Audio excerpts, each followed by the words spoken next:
Hey guys, welcome back to the channel. I have another video for you here from Watch Mojo UK, and it is top 10 greatest British food dishes. I'm excited to see this. I think there's a couple that I'm going to recognize and know, and then hopefully we'll see some here that are new as well.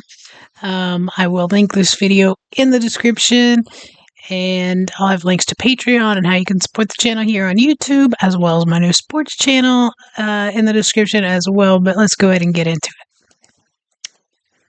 it. Welcome to Watch Mojo UK, and today we're counting down our picks for the good. top 10 greatest British foods or dishes. For this list, we'll be looking at some classic staples of UK cooking. What's your favourite UK meal and your perfect pudding? Let us know in the comments. Number 10. Toad in the hole.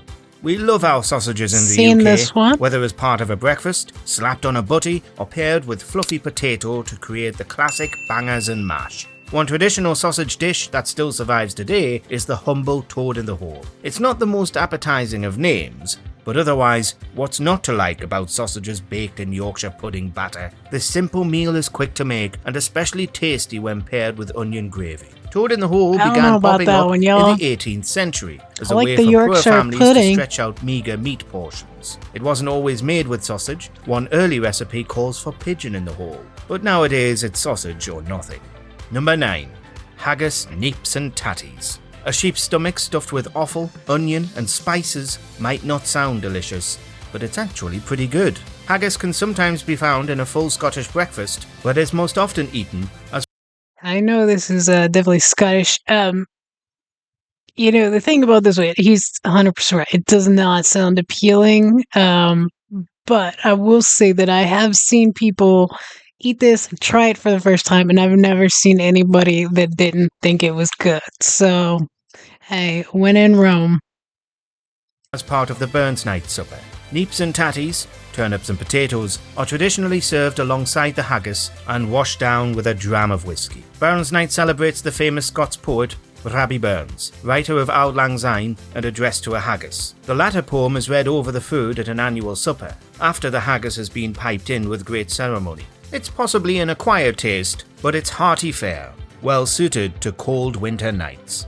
Number 8. Steak and kidney pie. They may favour sweet pies across the pond, but in the UK, we're all about the savoury. And the meatier, the better. Apple pie and custard is worth a mention too, but honestly, we're more likely to cook up a crumble. Whether you're opting for chicken and mushroom or steak and ale, serve your pie with mash or with chips, and don't stint on the gravy. A pork pie eaten as a snack is one of life's great pleasures, but steak and kidney is the real classic. The combination of that rich, meaty filling, thick gravy, and golden brown pie crust is utterly mouth-watering, especially if the pie...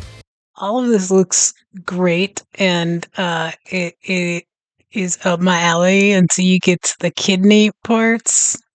I know it's not a common thing that gets eaten here anymore, and I don't think it's super common over there, except maybe like something like this.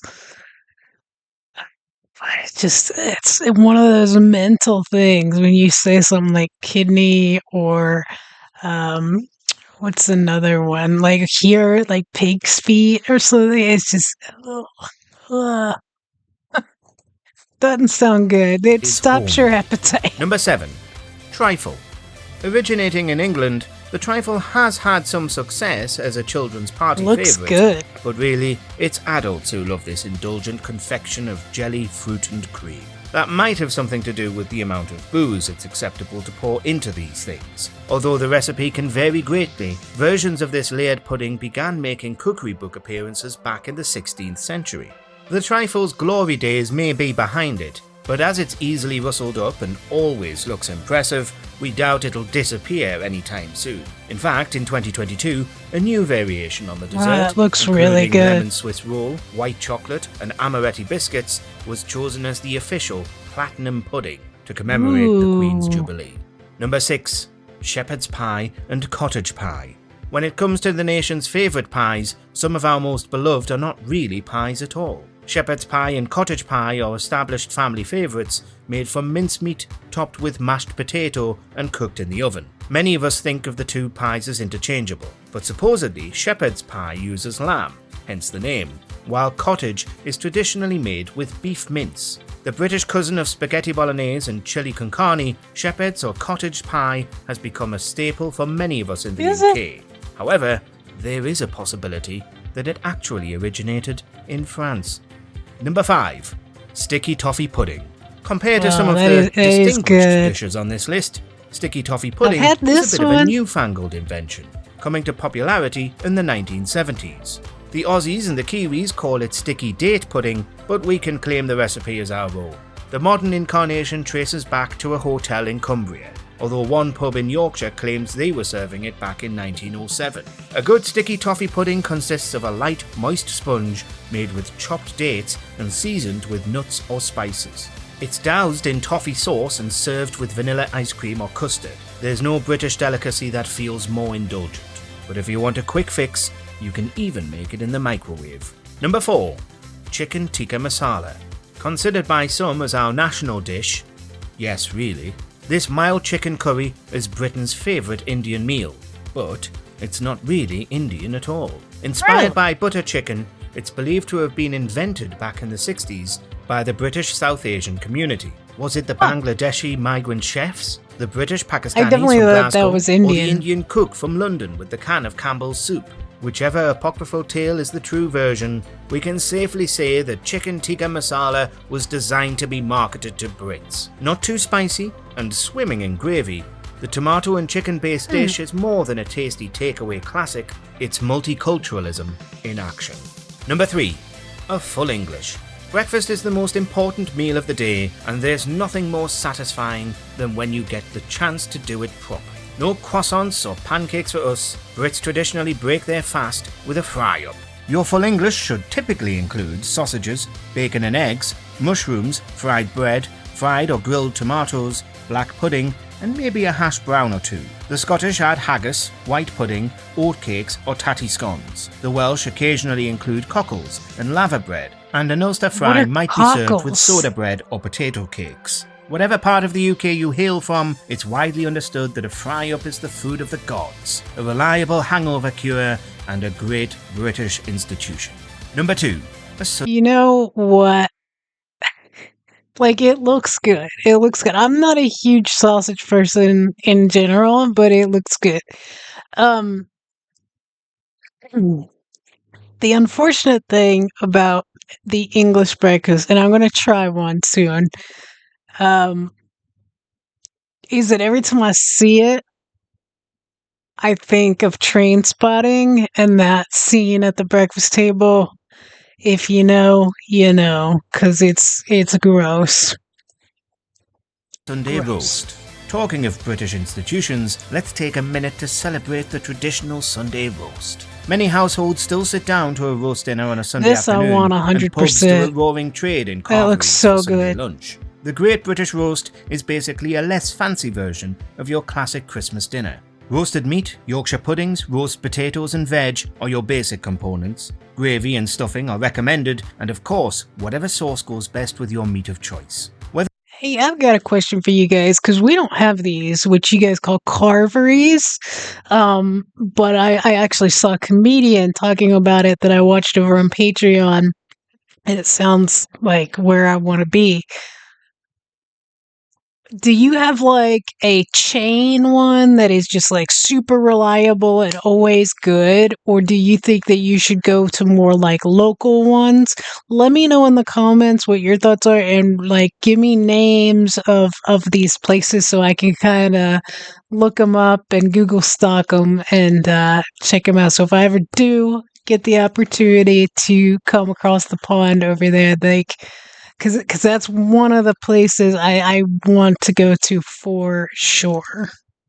So you guys gotta let me know. Whether you're tugging into chicken, lamb, or a bit of roast beef, the plates are piled high and that looks soon good. scraped clean. Before we begin, we publish new content every day, so be sure to subscribe to our channel and ring the bell to get notified about our latest videos. Number 1. Fish and chips. We've covered breakfast and Sunday dinner. But what about those evenings when you just can't be bothered to cook? What about days out by the seaside or Friday nights in front of the telly? That calls for a trip to the chippy. Our beloved fish and chip shops have been here since the 1860s, and they're everywhere you look. Battered fish deep fried in oil, hot chips served with gravy, curry sauce, or lashings of salt and vinegar. What could be more comforting? Traditionally, fish and chips were eaten on a Friday, partly due to the Catholic custom of eschewing meat on that day, but there is no bad time to indulge in this iconic combination. I'm from a Catholic family. I was raised Catholic. I went to Catholic school my entire life. And I remember when I was really young that my family would go out on Fridays, like a bunch of us, because my mom's one of 8 kids.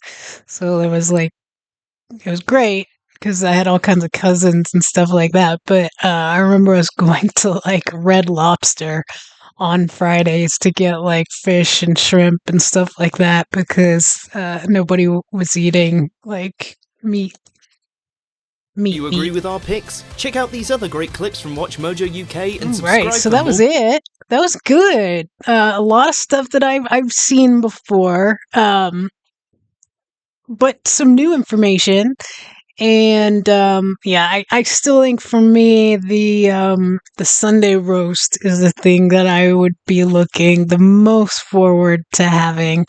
Even here, I love making a pot roast and veggies and stuff like that. That's my favorite dish.